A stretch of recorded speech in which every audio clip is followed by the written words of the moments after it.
As we've talked about with adapters, many of those adapters are the product of some type of a psychological manifestation of something going on.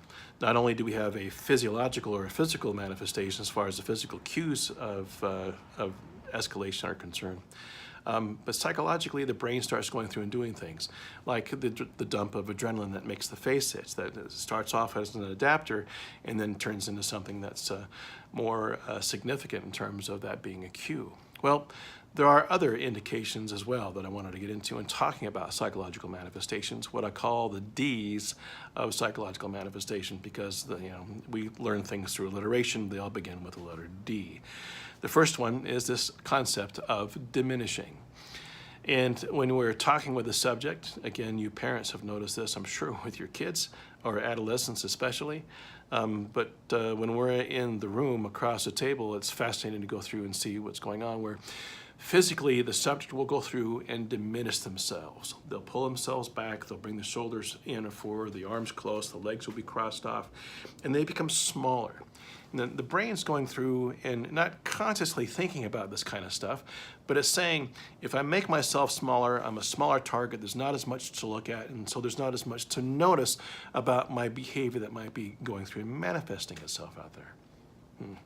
I'm trying to find some video to back that up and show you, but everything I've got is on VHS, and I don't possess the ways to go through and transfer that over. I probably shouldn't anyway, because it's not released. Delight is the next one. We've talked about Duper's delight. When you watched Jonah Maury, you saw it happen there. When you watched Dick Cheney, you saw a bit of his Duper's delight. If you get a chance, take a look at Susan Johnson and the press conferences that she held when she put the word out that her babies had been kidnapped by some carjacker, only to find out that she drowned her sons in the backseat of her car in order for her to go through and have an affair with an individual who said, I would do this with you if you didn't have kids. Yeah, it's absolutely deplorable. And as you watch Susan Johnson in her press conference, you can see that psychopathic manifestation of her own Duper's delight. She feels that she's gotten away with it, that through her feigned heartbreak and horror of somebody going through and stealing her kids, there's this little smile that just pokes through and manifests itself on her face, and it makes my blood run cold. I'm a little too close to that case. So I'm not going to put it up, but you can go through and search that, take a look, and see what it is that I'm talking about. The next D is direction. And we talked about indexing a little bit, at least I'm hoping I did, when we're talking about oculesics, where the eyes are going and what do they land on every time. Well, that direction might indicate something. If they're constantly looking at the door, there is an anticipation of that flight response to what's happening within that situation, within us questioning somebody, or you questioning somebody, trying to get to the truth. They look for the door. Wow, there's an indication that maybe what you just tapped on there is something worth exploring even more so. We don't just indicate direction with our eyes, though. We also indicate direction with parts of our body. If we can gesture to a door. What's fascinating, though, we started doing this lately within some interrogation observation, is putting a camera under the table watching the feet and where the toes go. They might be cool, calm, and collected above the table, and as we get into more poignant questions that get down to the heart of the matter, the feet will shift, the toes will go to the door, and as soon as they do that, to me, that becomes an indication that that's a question that we need to go through and re-ask a number of times and see what other kinds of cues we might get out of that. It's fascinating.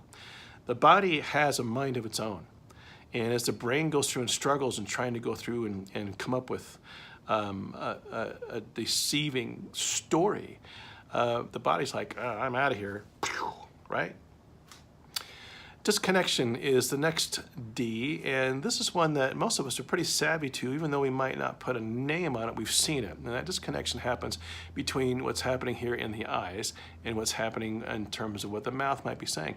Or as the mouth smiles, there's no crow's feet that happen in the eyes. There's no smile that registers. So there's a disconnection happening here within the region of the affect display as it goes. The last one here is, as far as the D's are concerned, is called distancing. And that has to do with the kind of language that we use. And this can happen on a couple of levels. The most famous distancing clip that's out there is with William Jefferson Clinton when he said, "I did not have sex with that woman." Did you hear it? That woman. I did not have sex with Monica Lewinsky. Okay, I did not have sex with that woman. That's the distancing language, where it goes through and removes the subject, okay, from the tense of the sentence that we're putting out there, and it no longer has proximity to the individual who's going through and declaring it. That's the first level. The second level, which is more telltale, is the third person aspect of this. Not, I didn't have sex with that woman, but, well, Bill Clinton didn't have sex with that woman, if I were Bill Clinton. Okay, so I'd be speaking in the third person along that line. All different examples of this concept of distancing language there.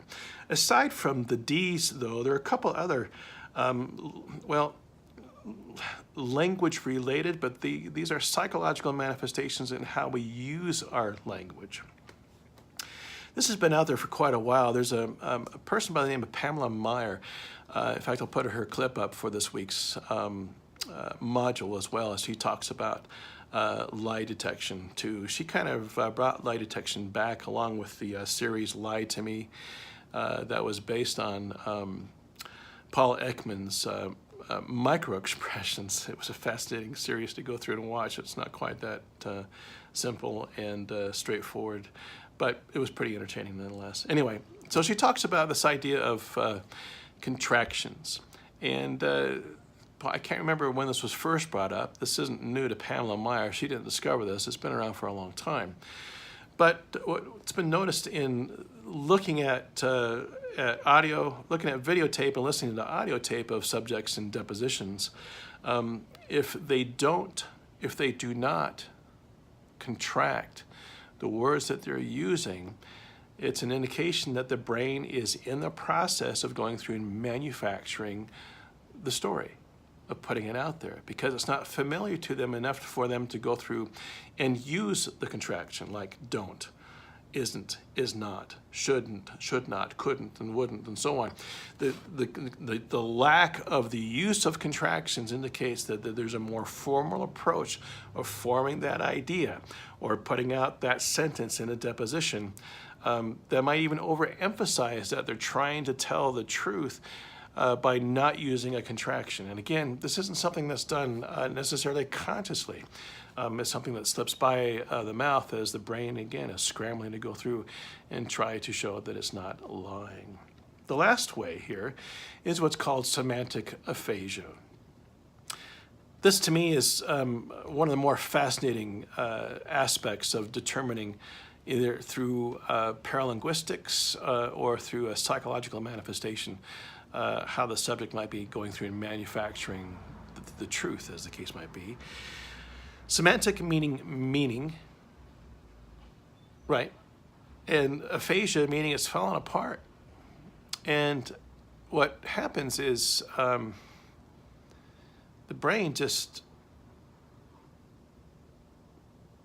that's semantic aphasia. The brain gives up. It's so tired, it's worn out from trying to come up with the next thing in order to defend the last thing, which was a lie. The old adage is you have to tell 9 lies to defend the lie before it, right?